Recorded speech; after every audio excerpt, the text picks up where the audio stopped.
तराशिए खुद को इस कदर जहां में कि पाने वाले को नाज हो और खोने वाले को अफसोस रहे। नमस्कार, उत्तम सर के इस YouTube चैनल पर आप सभी विद्यार्थियों का स्वागत है।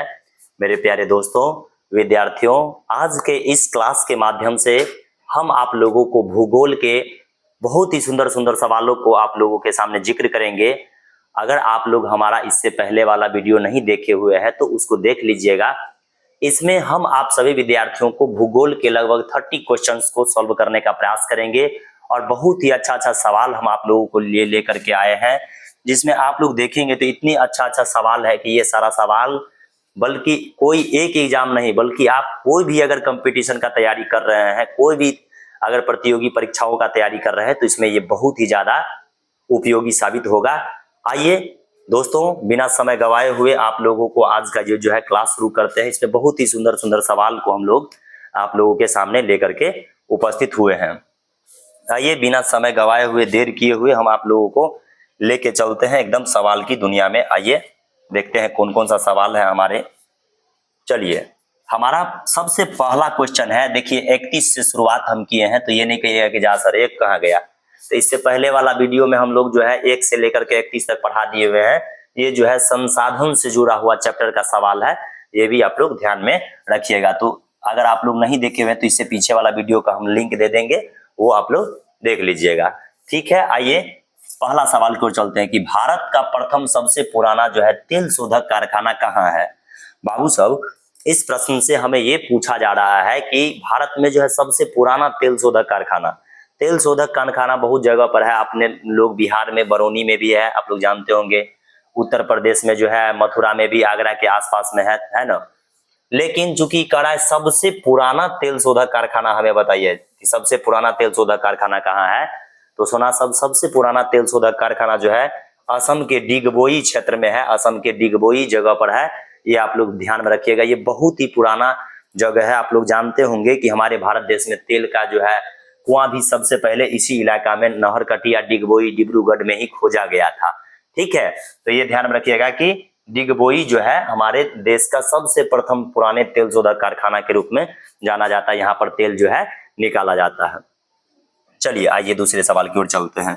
दूसरा हमारा आज का सवाल है कि किस खनिज को उद्योगों का जननी कहा जाता है। बताइए वह कौन ऐसा खनिज है, वह कौन ऐसा तत्व है, बताइए वह कौन ऐसा चीज है जिसे उद्योगों का जननी कहा जाता है, उद्योगों का जन्म देने वाला कहा जाता है।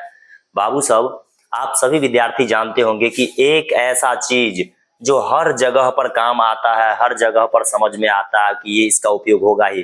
कौन ऐसा घर हो, घर से लेके उद्योग फैक्ट्री तक, जहां पर लोहा का उपयोग नहीं होता है। तो याद रखिएगा, लोहा को ही कहा जाता है उद्योगों का जननी। लोहा को ही कहा जाता है फैक्ट्रियों या कारखानों का जननी, क्योंकि इसी से तो सारा चीज बना होता है। अधिकांश चीज जो है लोहा का ही बना होता है फैक्ट्रियों सब में, है ना। इसलिए याद रखिएगा उद्योगों का जननी कहा जाता है। सोना का तो जानते हैं आभूषण बनता है, तांबा का जानते होंगे आप लोग, तार बनाया जाता है। और मैंगनीज जानते हैं कि नहीं, मैंगनीज का उपयोग जो है इस्पात बनाने के लिए किया जाता है। तो ये ध्यान रखिएगा, इस क्वेश्चन का आपका राइट आंसर हो जाएगा लोहा उद्योगों का जो जननी कहा जाता है। मतलब क्या कि ये अगर नहीं रहेगा ना तो उद्योग फैक्ट्रियां नहीं बन पाएगी। ठीक है ना, तो इस क्वेश्चन का राइट आंसर आपका हो जाएगा लोहा। ध्यान में रखिएगा, इसका संकेत क्या होता है सोना सब आप लोग जानते होंगे, Fe, है ना। चलिए अगले सवाल की ओर चलते हैं। कोयला है, यानी बाबू कोयला एक किस प्रकार का संसाधन है, ये आप लोगों को बताना है। कोयला कैसे संसाधन के रूप में जाना जाता है ये बताइए।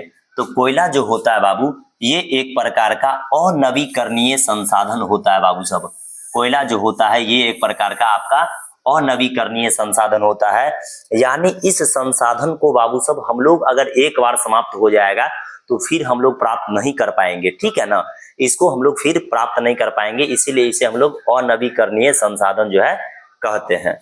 तो ये याद रखेगा, नवीकरणीय संसाधन सुना उसको कहते हैं जिन्हें हम लोग पुनः प्राप्त कर सकते हैं, जैसे सौर ऊर्जा हो गया, ज्वारीय ऊर्जा हो गया, महासागरीय ऊर्जा हो गया। जैव संसाधन बाबू हम लोग उन्हें कहते हैं जो जीवित होता है। कोयला जीवित होता है, बताइए, कोयला तो जीवित नहीं होता है। चलिए अगले सवाल की ओर चलते हैं। भारत में कोयले का सर्व प्रमुख उत्पादक राज्य जो है कौन है। कोयला कहाँ सबसे ज्यादा अधिक मात्रा में होता है, बताइए बाबू। तो कोयला जो होता है बाबू, ये इसके लिए फेमस जो है, इसके लिए फेमस जगह कौन है बताइए? झारखंड है ना। झारखंड बहुत ही अच्छा जगह है, और जहां पर कोयला ही नहीं बल्कि और भी बहुत ऐसा अयस्क होता है, और भी ऐसा चीज होता है बाबू सब, याद रखिएगा कि झारखंड में बनता है। झारखंड का झरिया, बोकारो, गिरिडीह, धनबाद, ये सब ऐसा जगह होता है कि याद रखिएगा जहां पर कोयला का उत्पादन होता है ना। झरिया पर तो एक गाना भी बना हुआ है, आप लोग जानते होंगे।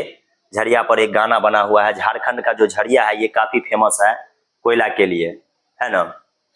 चलिए आइए अगला सवाल की ओर चलते हैं। तारापुर परमाणु ऊर्जा केंद्र जो है बाबू हो, तारापुर परमाणु ऊर्जा केंद्र कहाँ पर है ये आप लोगों को बताना है। तारापुर परमाणु ऊर्जा केंद्र कहाँ है? गुजरात में, मध्य प्रदेश में, छत्तीसगढ़ में, महाराष्ट्र में। देख लीजिए यही है परमाणु जो है सो ऊर्जा केंद्र गुजरात में, और ये जो है गुजरात में नहीं, महाराष्ट्र में, महाराष्ट्र में ये है, ये ध्यान में रखिएगा। और ये बहुत ही विशाल है बाबू। हमारे देश का सबसे पहला परमाणु विद्युत गृह भी अगर कहा जाए तो यही होता है, ये महाराष्ट्र में है। और ध्यान में रखिएगा इनमें बहुत ज्यादा जो है ये यूरेनियम को तोड़ने के लिए बना हुआ है क्या चीज? बॉयलर, समझ गए ना, संयंत्र बना हुआ है यहाँ पर। तो ये जो है तारापुर परमाणु विद्युत गृह जो कहाँ है? महाराष्ट्र में है, समुद्र के किनारे, देख लीजिए। चलिए आइए अगले सवाल की ओर चलते हैं। किस राज्य में वनों का जो है सबसे अधिक विस्तार है? सोना बताओ तो, वन का सबसे अधिक विस्तार कहाँ है बाबू? वन के मामले में बहुत अधिक विस्तार जो है, ये राज्य जो है एक ही राज्य है। वो कौन सा है? मध्य प्रदेश। मध्य प्रदेश एक ऐसा राज्य है, यहाँ पर आप देखिएगा तो बहुत ज्यादा नेशनल पार्क भी है। कूनो नेशनल पार्क है, जो अभी हाल फिलहाल में ही बहुत सारे चीता यहाँ लाया गया था नामीबिया देश से, है ना। कूनो नेशनल पार्क हो गया, कान्हा, पन्ना, पेंच, सतपुड़ा, ये सारे जो है कहाँ पर है बताइए? मध्य प्रदेश में है। भगवान के नाम पर यहाँ पर मध्य प्रदेश में बहुत अधिक जो है नेशनल पार्क है। याद रखिएगा यहाँ पर हमको लगता है कि बहुत अधिक प्रतिशत मात्रा में मध्य प्रदेश में जो है जंगलों का विस्तार है। लगभग इसका हमको लगता है कि 25% पूरे जो है सो इस क्षेत्र पर, राज्य के क्षेत्रफल का जो है 25% भाग पर क्या है बताइए? तो मध्य प्रदेश में वनों का अधिक विस्तार है। और वन को बाबू पृथ्वी का फेफड़ा कहा जाता है, क्योंकि यही हवा को शुद्ध करने का काम करता है। ठीक है, तो ये ध्यान में रखिएगा। आइए अगला सवाल देखिए, कितना अच्छा सवाल एक आ गया कि हीराकुंड बांध जो है कहाँ है बताइए? किस राज्य में है हीराकुंड बांध? बाबू सब हीराकुंद बांध देखिए कितनी अच्छा बांध है। रात के समय का नजारा यहाँ का देखिएगा तो बहुत ही अच्छा होता है। और ये बांध इतना अच्छा बांध होता है कि इस इलाका में जो है पूरा का पूरा पानी रहता है, और इधर की ओर पानी के दूसरा ओर छोड़ा जाता है, और इस पानी से बिजली उत्पादन किया जाता है। सोना सब समझे कि नहीं? और ये जो है हीराकुंड बांध जो है बाबू, हीराकुंड बांध ये भारत का सबसे लंबा बांध होता है, और ये ओडिशा राज्य में है। ओडिशा राज्य में है, महानदी पर बना हुआ ये एक क्या है बताइए? बहुउद्देशीय परियोजना है। यानी यहाँ बहुत अधिक उद्देश्य की पूर्ति होती है ना। यहाँ पर देखिए सड़क का निर्माण हो जाता है, बांध से बिजली बनता है। यहाँ पर क्या होता है कि पर्यटन का भी जगह बना दिया जाता है, मछली उत्पादन। तो एक बांध बनाने से कितने सारे उद्देश्य की पूर्ति हो जाती है। इसलिए जो है इन बांधों को जो है क्या कहा जाता है? बहुउद्देशीय परियोजना कहा जाता है। क्या कहा जाता है बाबू? बहुउद्देशीय परियोजना कहा जाता है। हमारे देश के जो प्रथम प्रधानमंत्री थे पंडित जवाहरलाल नेहरू, इन्हीं बांधों को तो आधुनिक भारत का मंदिर कहे थे। ये भी आप लोग ध्यान में रखिएगा। महानदी पर ये बना हुआ है, और महानदी ओडिशा राज्य में है, और ओडिशा राज्य में ही हीराकुंड जो है बांध है, हीराकुंड बांध। ये ध्यान में रखिएगा, भारत का सबसे लंबा बांध जो है हीराकुंड बांध है। ये ध्यान में आप लोगों को रखना है। ठीक है, इतने सारे बात देखिए, हम सारा फैक्ट आप लोगों को बताते रहते हैं कि कहीं से भी अगर सवाल आएगा तो हमारा विद्यार्थी बना सकता है। ठीक है ना। और ये एक ऐसा जो है बाबू नदी है जो वहां पर बहुत अधिक मात्रा में बाढ़ भी लाता है। उड़ीसा का जीवन भी बाढ़ से क्या रहता है? अस्त व्यस्त रहता है, देखिएगा, है ना। चलिए आइए अगला सवाल हम लोग चलते हैं। सुंदरबन है, सुंदरबन बाबू बताइए क्या है? तो बाबू सब सुंदरबन एक प्रकार का डेल्टा है। डेल्टा जानते हैं बाबू सब? नदियां जहां समुद्र में मिलती है, और वहां त्रिभुजाकार रूप में अगर त्रिभुजाकार रूप में वहां पर अगर पानी आते रहता है इस तरीका से, और बीच में जो त्रिभुजाकार रूप में मिट्टी जमा हो जाता है ना बाबू सब, इसी को हम लोग कहते हैं डेल्टा। क्या कहते हैं? डेल्टा कहते हैं। और ये जो डेल्टा का जो मिट्टी होता है बाबू सब, ये बहुत अधिक उपजाऊ होता है। तो यही पूछा जा रहा है कि ये कहाँ है सुंदरबन का डेल्टा, बताइए कहाँ है ये सुंदरबन का डेल्टा। तो ये है बाबू पश्चिम बंगाल में। कहाँ है? पश्चिम बंगाल में, ममता दीदी के राज्य में, ममता बनर्जी जो है उनके राज्य में जो है ना, कौन है बताइए? पश्चिम बंगाल में जो है ये सुंदरबन की डेल्टा है। बाबू साहब ये डेल्टा की मिट्टी काफी उपजाऊ होती है। सुंदरबन का जो डेल्टा है ये हमारे भारत देश का सबसे बड़ी डेल्टा है ना, याद रखिएगा। और ये पश्चिम बंगाल में जब गंगा नदी और मिलने लगती है बंगाल की खाड़ी में, तब वहां पर जो है निर्माण होता है किसका? सुंदरबन डेल्टा का। बाबू साहब एक बात आप लोग को और ध्यान में रखिएगा कि सुंदरबन के डेल्टा में एक प्रकार का वन पाया जाता है जिन्हें हम लोग सुना सब कहते हैं मैंग्रोव वन। क्या कहते हैं? Mangrove one. मैंग्रोव वन ये एक ऐसा वन होता है बाबू साहब, मैंग्रोव वन। देखिएगा इसका अधिकांश भाग यहाँ पर दलदली क्षेत्र है ये, क्योंकि देखिए ये नदी का डेल्टा का बना हुआ है तो ये एक दलदली क्षेत्र होता है। और इस तरीका से इसका जड़ देखिएगा तो ऊपर में ही रहता है। और यहाँ पर रहता है एकदम दहाड़ मारते हुए बंगाल टाइगर, है ना, जो अगर कोई इसमें जाएगा तो उसको एकदम उसका समझिए नाश्ता हो गया। आप ये ऐसा जगह होता है इसमें भाग नहीं पाइएगा और आप इसमें फंस जाइएगा, फिर आके बाघ आपका भोजन करेगा, कहेगा आहा कितना अच्छा है, कितना अच्छा आज हमारा भोज हो गया। नहीं तो यहाँ पर इस वन में क्या पाया जाता है? तो बंगाल टाइगर पाया जाता है। टाइगर समझते हैं ना? हाँ, बंगाल टाइगर, बाघ पाया जाता है। और ये जो मैंग्रोव वन होता है, मैंग्रोव वन की जड़ें देखिए बहुत अधिक ऊपर ऊपर होती है, ये ध्यान रखिएगा। ये इसको हम लोग डेल्टा भी, सुंदरबन एक डेल्टा है। नदी में जो है जब नदियां समुद्र में मिलने लगती है तो वहां पर किस चीज का निर्माण? त्रिभुजाकार रूप में मिट्टी जो जम जाती है, तो इसी को हम लोग क्या कहते हैं बताइए? डेल्टा कहते हैं। तो याद रखिएगा सुंदरबन डेल्टा जो है पश्चिम बंगाल राज्य में है। आइए अगले सवाल। द्वितीय पृथ्वी सम्मेलन बाबू से कब हुआ था, कहाँ हुआ था, ये आप लोग को बताना है। तो ये ध्यान में रखिएगा कि बाबू साहब द्वितीय पृथ्वी सम्मेलन जोहान्सबर्ग में द्वितीय पृथ्वी सम्मेलन जो है बाबू वो जोहान्सबर्ग में हुआ था, जो न्यूयॉर्क में है। न्यूयॉर्क में है 23 से 27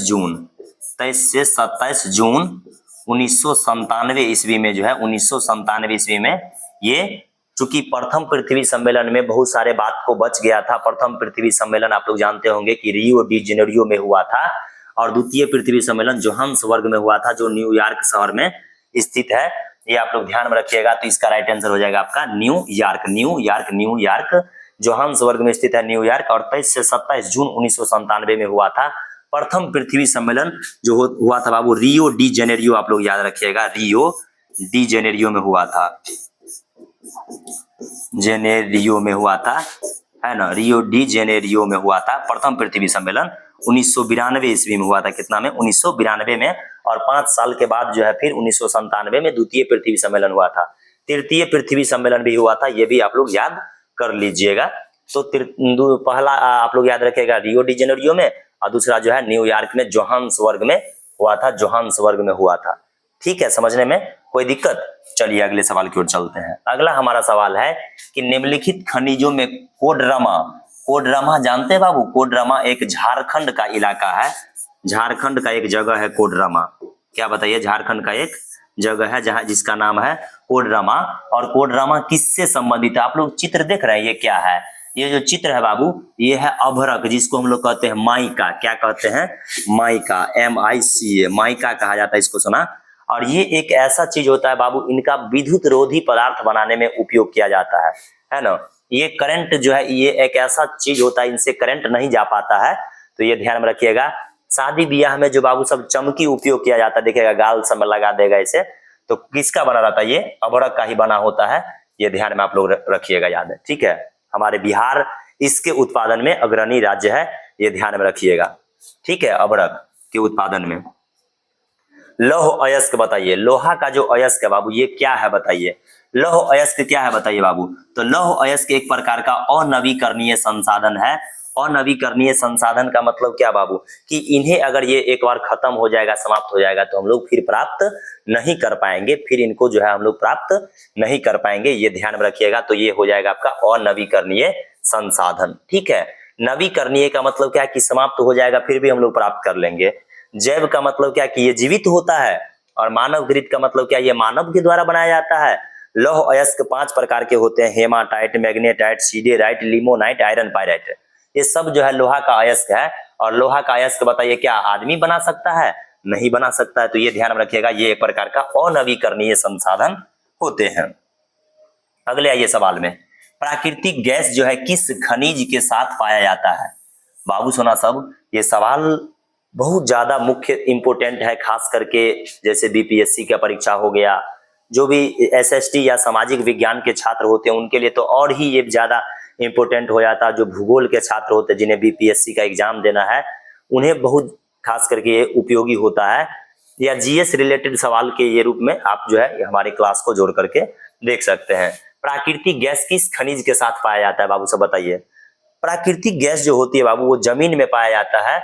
और ये किसके साथ पाया जाता है? तो ये पेट्रोलियम के साथ पाया जाता है। पेट्रोलियम है ना, पेट्रोलियम के साथ पाया जाता है। ये आप लोगों को ध्यान में रखना है, किसके साथ पाया जाता है? पेट्रोलियम। पेट्रोलियम को तो जानते हैं हम लोग, काला हीरा, काला सोना कहते हैं इसको, नहीं कहते हैं? पेट्रोलियम को काला सोना कहा जाता है। पेट्रोलियम से कितनी सारे चीज बनाए जाते हैं आप लोग जानते होंगे। पेट्रोलियम से बनाया जाता है पेट्रोल, डीजल, मोबिल, केरोसिन, ये सारा चीज, असनेहक, पैराफिन, मोम, है ना, ये सब जो है किससे बनाया जाता है? पेट्रोलियम से बनाया जाता है। ये ध्यान में रखिएगा। आइए, निम्न में कौन एशिया का सबसे बड़ा परमाणु जो है शक्ति केंद्र है? देखिए अभी हम हाल ही में इस सवाल को जल्दी आप लोग को इससे पहले सवालों में बताए होंगे कि देखिए तारापुर वाला एक सवाल था ना, उसमें हम आप लोगों को बताए होंगे इस क्वेश्चन को। देखिए ये एक सवाल है, हम बताए हैं ना कि ये जो तारापुर परमाणु विद्युत गृह है बाबू, ये महाराष्ट्र में है और सबसे बड़ा है। और हमारे देश में ही नहीं सुना, बल्कि ये एक ऐसा है कि ये एशिया का सबसे सुंदर, एशिया का सबसे बड़ा जो है परमाणु शक्ति केंद्र है। ये आप लोग ध्यान में रखिएगा। तो इस क्वेश्चन का बेस्ट आंसर सुना आपका हो जाएगा तारापुर। तारापुर है ना, कितना अच्छा है, तारापुर महाराष्ट्र में है और हमारे माता जी का भी नाम है तारा, आप लोग जानते होंगे। तो ये क्या है बताइए? तारापुर जो है परमाणु विद्युत केंद्र है और ये एशिया का ही क्या है, सबसे बड़ा जो है परमाणु शक्ति केंद्र है। आइए अगले सवाल की ओर चलते हैं। भारत का सबसे बड़ा लौह उत्पादक राज्य कौन है? बताइए, लौह अयस्क का उत्पादक राज्य कौन है, बताना है। यानी लोहा सोना सबसे ज्यादा कहाँ होता है बताइए? लोहा कहाँ होता है? तो सबसे ज्यादा लोहा जो उत्पादन होता है बाबू सब, वो होता है ओडिशा राज्य में। उड़ीसा राज्य में ही है हीराकुंड बांध, जहां जो महानदी पर है, ये ध्यान में रखिएगा। उड़ीसा राज्य जो है लौह अयस्क उत्पादन के लिए haematite, magnetite, siderite, limonite, iron pyrite, यहाँ अनेक प्रकार के जो लौह अयस्क होते हैं वो सब यहाँ उत्पादन किया जाता है, खनन किया जाता है। ये आप लोग ध्यान में रखिएगा, ओडिशा है ना। चलिए, प्राकृतिक संसाधनों के संरक्षण के लिए, यानी बाबू साहब प्राकृतिक संसाधन को बचाने के लिए, प्राकृतिक संसाधन को सुरक्षित रखने के लिए जो है कौन सा कन्वेंशन 1968 में हुआ था, ये आप लोग को बताना है। तो 1968 में आपका हुआ था अफ्रीकी कन्वेंशन, है ना। अफ्रीकी कन्वेंशन जो है अफ्रीका में हुआ था, ये आप लोग ध्यान में रखिएगा। 1968 ईस्वी में हुआ था। और क्यों हुआ था? तो प्राकृतिक संसाधन को बचाने के लिए। प्राकृतिक संसाधन का मतलब जैसे जंगल हो गया, जंगली जीव जंतु हो गए, देखिए इनका रखवाला कोई नहीं होता है, तो हम आप लोगों को ही इनको योजनाबद्ध तरीका से जो है बचाने का प्रयास करना चाहिए। तो इसके लिए 1968 में जो है अफ्रीकी कन्वेंशन हुआ था, ये ध्यान में आप लोग रखिएगा, अफ्रीका महादेश में हुआ था। आयुर्वेद, बहुत ही अच्छा सवाल आप लोगों के सामने एक आ गया है बाबू साहब।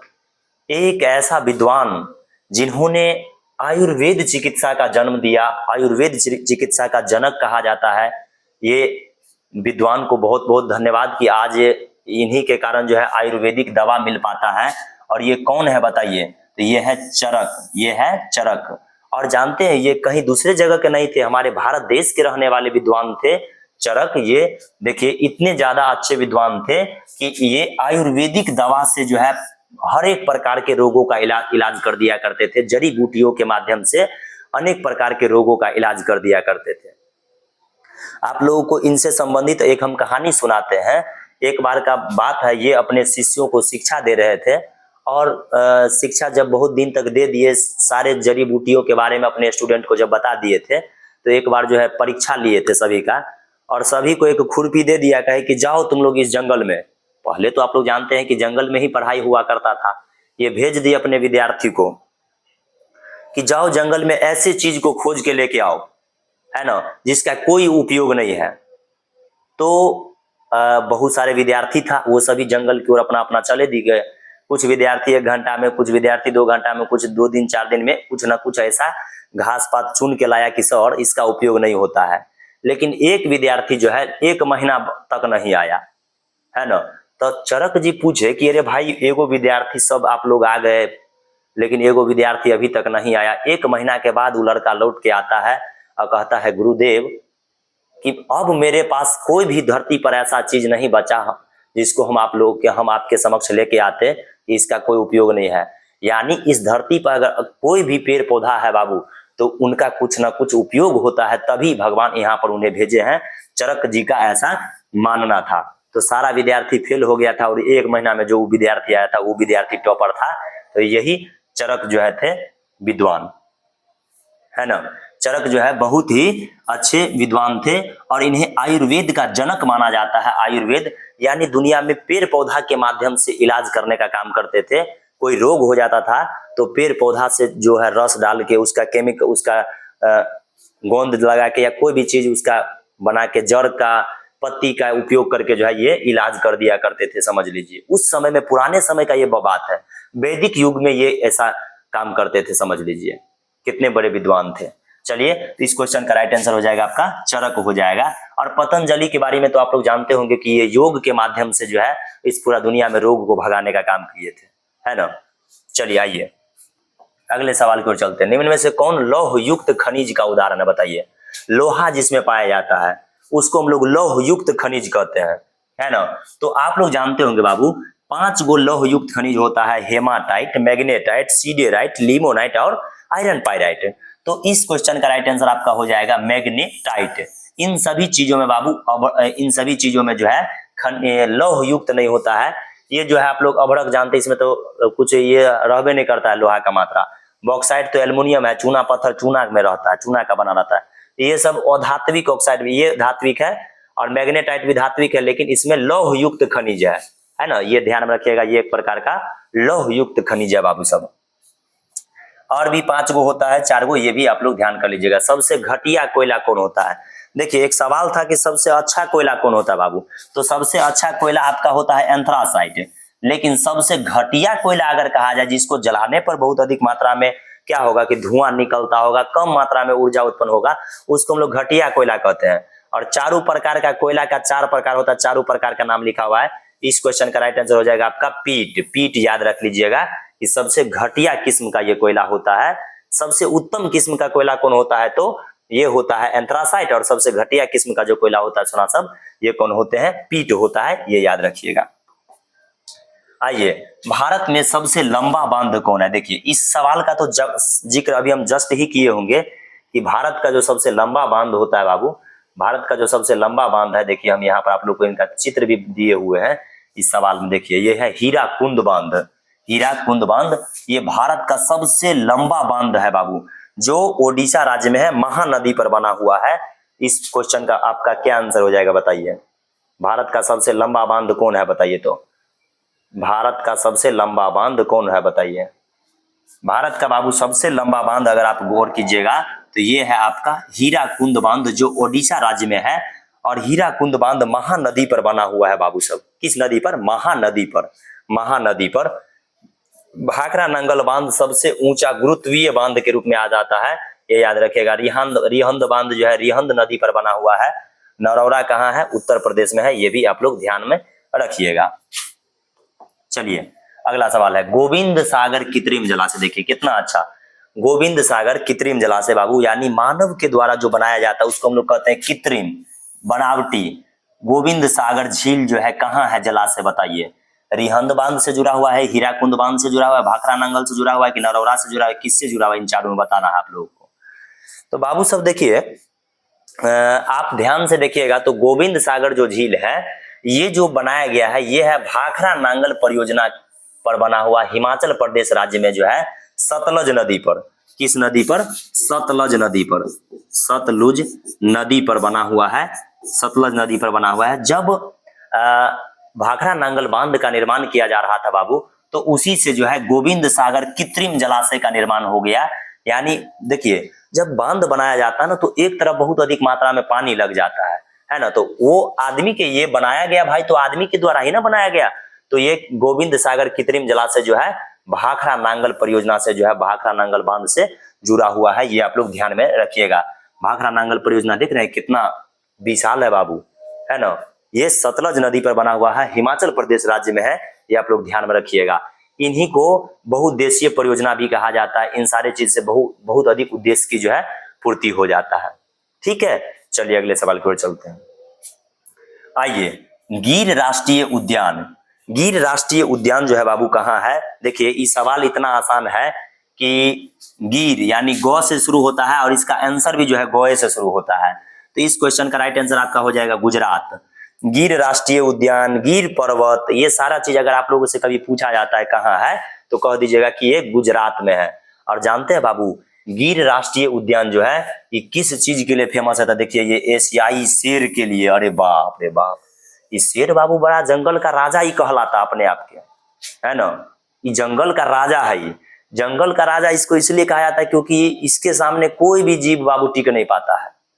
ये छोटा सा प्राणी है मगर बहुत ज्यादा ये एक्टिव होता है और जीवित जानवर को ज्यादा अटैक करता है। ये गिर जो है आप लोग याद रखिएगा, गिर राष्ट्रीय उद्यान जो है गुजरात राज्य में है और गुजरात राज्य में ही पाया जाता है। क्या देख लीजिए, एकदम एशियाई शेर, है ना, एकदम भयंकर शेर पाया जाता है। अगर तुम लोगों को इसमें ले जाके अगर छोड़ दिया जाएगा तो ये समझ लीजिए कि इसका तो पार्टी हो जाएगा, पिकनिक बन जाएगा, है ना। देख लीजिए कितना तीनों एकदम, हमको डर लग रहा है बाबू। अगला सवाल पर हम चलते हैं, समझ रहे हैं ना। आइए, प्रथम पृथ्वी सम्मेलन कहाँ हुआ था? तो देखिए, प्रथम पृथ्वी सम्मेलन हम आप लोग को इससे पहले क्वेश्चन में बता दिए थे कि रियो डी जेनेरियो में हुआ था, है ना। रियो डी जेनेरियो में हुआ था 14 से लेकर के 23 जून तक हुआ था 1992 में। 14 से लेकर 23 जून तक हुआ था 1992 ईस्वी में हुआ था। ये आप लोग बिल्कुल ध्यान में रखिएगा। रियो डी जेनेरियो में प्रथम पृथ्वी सम्मेलन हुआ था। ठीक है, समझने में कोई दिक्कत? 1992 में हुआ था। आइए, निम्न में कौन जीवाश्म ईंधन है बताना है। सुना, जीवाश्म ईंधन बाबू सब समझे छो कि किसे कहते हैं? हम लोग समझते हैं जीवाश्म ईंधन हम लोग किसे कहते हैं। देखिए, ऐसा ईंधन जो जमीन के अंदर लाखों करोड़ों वर्ष तक दब जाने के कारण बनता है ना। मृत जीव जंतु जब मान लीजिए किसी कारण से जम जाता है, पृथ्वी के अंदर चले जाता है, समुद्र के तली में मरने के बाद धीरे धीरे उस पर परत बनते जाता है, लाखों करोड़ों वर्ष के बाद जो ईंधन बन जाता है सुना, उसको हम लोग कहते हैं जीवाश्म ईंधन। और कोयला भी इसी प्रकार का, पेट्रोलियम और प्राकृतिक गैस सब जो है इसी प्रकार का है। तो इसका क्वेश्चन आपका क्या हो जाएगा? इनमें से सभी हो जाएगा, यानी ये सभी का सभी जीवाश्म ईंधन है। कौन ईंधन है बाबू? जीवाश्म ईंधन है। आइए अगले सवाल की ओर चलते हैं। मणिकरण भूतापीय ऊर्जा संयंत्र, मणिकरण भूतापीय ऊर्जा संयंत्र जो है कहाँ है बाबू? बताना है आप लोगों को। तो मणिकरण मणिपुर ने याद रखिएगा, ये है हिमाचल प्रदेश में। और ये याद रखिएगा कि एशिया का सबसे ऊंचा भूतापीय ऊर्जा संयंत्र जो है ये हिमाचल प्रदेश राज्य में स्थित है। ये आप लोग को ध्यान में रखना है। मणिकरण भूतापीय मतलब क्या? जमीन से ऊर्जा, जमीन भी जानते हैं बाबू ऊर्जा उत्पादन होता है। जमीन में भी अगर तौर के जाते जाइएगा, पृथ्वी के केंद्र की ओर जाते जाइएगा तो पृथ्वी के केंद्र में भी बहुत ज्यादा आग का मात्रा है ना। तो ये ध्यान में रखिएगा, हिमाचल प्रदेश में है मणिकरण भूतापीय, यानी मिट्टी से जो है सो मिट्टी के ताप से जो ऊर्जा बनाया जाता है उसको हम लोग भूताप कहते हैं, है ना। ये ध्यान में रखिएगा। आइए अगले सवाल में चलते हैं। भारत में कितने सार्वजनिक क्षेत्र के तेल परिष्करण का मतलब होता है जहां पर तेल का साफ किया जाता है। तेल का क्या किया जाता है? साफ किया जाता है। जमीन के अंदर से बाबू जब तेल निकाला जाता है तो बहुत उसमें गंदा चीजों सब रहता है भरा हुआ, मिट्टी, पानी, बालू, कंकर, पत्थर, सारा चीज उसमें रहता है। तो ये तेल परिष्करण वहां केंद्र का है। तो हमारे देश में कितना है? तो सुना सब, हमारे देश में अभी वर्तमान में 18 तेल परिष्करण जो है कार्यरत है। ये ध्यान में रखिएगा आप लोग। इस क्वेश्चन का राइट आंसर आपका हो जाएगा क्या? 18 हो जाएगा। ठीक है, आइए अगले सवाल की ओर चलते हैं। हीराकुंड परियोजना, बाप रे बाप, आज का सवाल देखिए चैप्टर में हीराकुंड परियोजना बहुत बार आ गया। हीराकुंद परियोजना जो है बाबू महानदी पर बना हुआ है उड़ीसा राज्य में। और यहाँ पर जो है हीराकुंड बांध जो है बाबू ये बहुत ही लंबा बांध है। ये भी आप लोग इनको ध्यान में रखिएगा। महानदी पर बना हुआ है, महानदी पर। सतलज नदी पर भाखड़ा नांगल परियोजना बना हुआ है। दामोदर नदी पर कौन बना हुआ बताइए? दामोदर नदी घाटी परियोजना बना हुआ है। सतलज नदी पर भाखड़ा नांगल बांध जो है बना हुआ है, ये याद रखिएगा, हिमाचल प्रदेश में। आइए अगले सवाल की ओर चलते हैं। बहुत ही सुंदर एक स्वर्ग भारत का कह लीजिए कि कश्मीर को कहा जाता है, लेकिन अगर दूसरा स्वर्ग अगर उत्तराखंड को कहा जाए तो अतिशयोक्ति नहीं होगा। आइए, हमारा एक सवाल है 57 नंबर कि नंदा देवी राष्ट्रीय उद्यान, नंदा देवी राष्ट्रीय उद्यान जो है बाबू ये कहाँ है बताइए? नंदा देवी राष्ट्रीय उद्यान बाबू उत्तराखंड में है। उत्तराखंड बहुत ही अच्छा जगह है बाबू, आप लोग ध्यान में रखिएगा। उत्तराखंड बहुत ही अच्छा जगह है।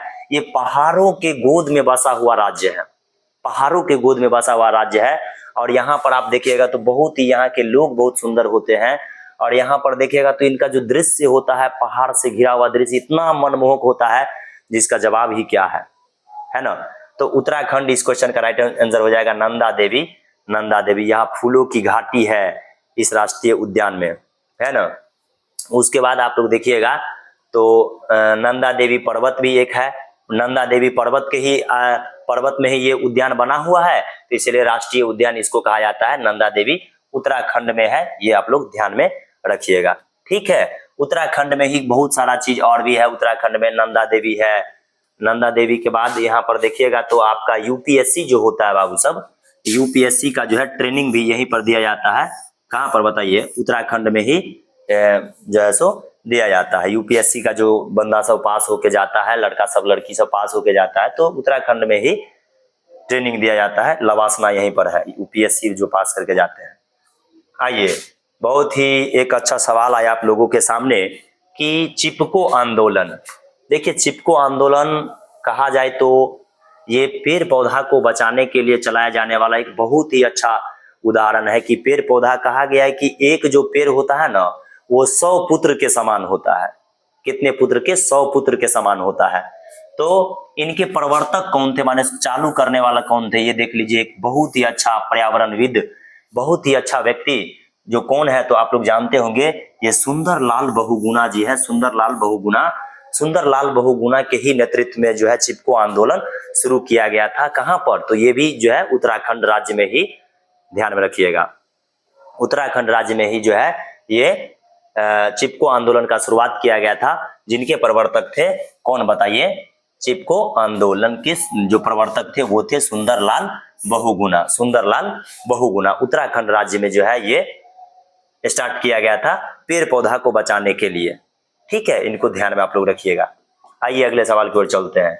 निम्न में कौन अनवीकरणीय संसाधन है बाबू? अनवीकरणीय संसाधन का मतलब होता है कि जिन्हें हम दोबारा प्राप्त नहीं कर सकते हैं, जिन्हें हम दोबारा प्राप्त नहीं कर सकते हैं, जिन्हें हम दोबारा बाबू प्राप्त नहीं कर सकते हैं। तो याद रखिएगा कि इन सारे चीजों में हम लोग सबको दोबारा प्राप्त कर सकते हैं, लेकिन जीवाश्म ईंधन का हम लोग नहीं प्राप्त कर सकते हैं। जीवाश्म ईंधन का मतलब क्या है कि जो मिट्टी के अंदर दब जाने से लाखों करोड़ों वर्ष के बाद बनता है, जैसे कोयला, पेट्रोलियम, प्राकृतिक गैस जो होती है बाबू सब, ये जीवाश्म ईंधन होता है। और इन्हें आप दोबारा नहीं प्राप्त कर सकते हैं, समझे कि नहीं? इन्हें आप लोग दोबारा प्राप्त नहीं कर सकते हैं, ये ध्यान में रखिएगा। ठीक है, आइए अगले सवाल की ओर चलते हैं।